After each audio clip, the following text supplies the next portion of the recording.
Baik, Assalamualaikum warahmatullahi wabarakatuh. Perkenalkan, nama saya Fadlan Hidayat dengan NIM L131223105. Saya akan mempresentasikan PPT saya tentang studi kasus hutan tanam industri Sulawesi Tenggara. Yang pertama, aturan dan kebijakan. Pengolahan tanaman industri di Indonesia diatur oleh beberapa kebijakan pemerintah, antara lain UU Nomor 41 Tahun 1999 tentang kehutanan. Yang kedua, PP Nomor 6 Tahun 2007 tentang tata hutan dan penyusunan rencana pengelolaan hutan. Yang ketiga, Permen LHK tentang perizinan berusaha pemanfaatan hutan. Yang keempat, sistem perizinan PBPH atau perizinan berusaha pemanfaatan hutan. Tujuan kebijakan. Yang pertama, meningkatkan produksi kayu industri. Yang kedua, mengurangi tekanan terhadap hutan alam. Yang ketiga, meningkatkan investasi sektor kehutanan. Sejarah perkembangan. Program HTI mulai berkembang sejak 1980-an. Pemerintah mulai mendorong pembangunan hutan tanaman 1990-an. Investasi perusahaan swasta meningkat 2000 sekarang.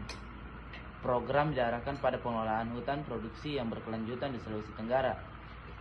HTI dikembangkan untuk tanaman industri seperti sangon jabon akasia. Nilai investasi. Yang pertama, investasi HTI meliputi pembukaan lahan, penanaman, pemeliharaan, pembangunan industri kayu. Contoh investasi HTI di Indonesia. Investasi beberapa perusahaan HTI mencapai Rp 821,6 miliar untuk konsesi 11.6,590 HA. Investasi ini mencakup pembangunan hutan tanaman, pembangunan industri pengolahan kayu. Luasan cakupan. Yang pertama, luasan cakupan program secara nasional. Yang kedua, luas HTI Indonesia sekitar 7,89 juta hektar, distribusi wilayah. Yang ketiga, Sumatera 4,10 juta HA. Yang keempat, Kalimantan 3,24 juta HA. Yang kelima, Sulawesi 120.000 HA. Dan yang terakhir, Papua dan Maluku 340.000 HA. Di Sulawesi Tenggara, HTI berada di beberapa kawasan hutan produksi yang dikelola oleh perusahaan swasta maupun izin pemerintah. Nilai manfaat ekologi. Yang pertama, HTI memberikan beberapa manfaat ekologi. Yang kedua, rehabilitas lahan kritis. Dan yang ketiga, mengurangi penebangan hutan alam. 4, meningkatkan penyerapan karbon. 5, mengurangi erosi tanah. Dan yang terakhir, menjaga fungsi hidrologis. Selain itu, HTI juga dapat berfungsi sebagai penyaring ekosistem di sekitar kawasan. Nilai manfaat ekonomi.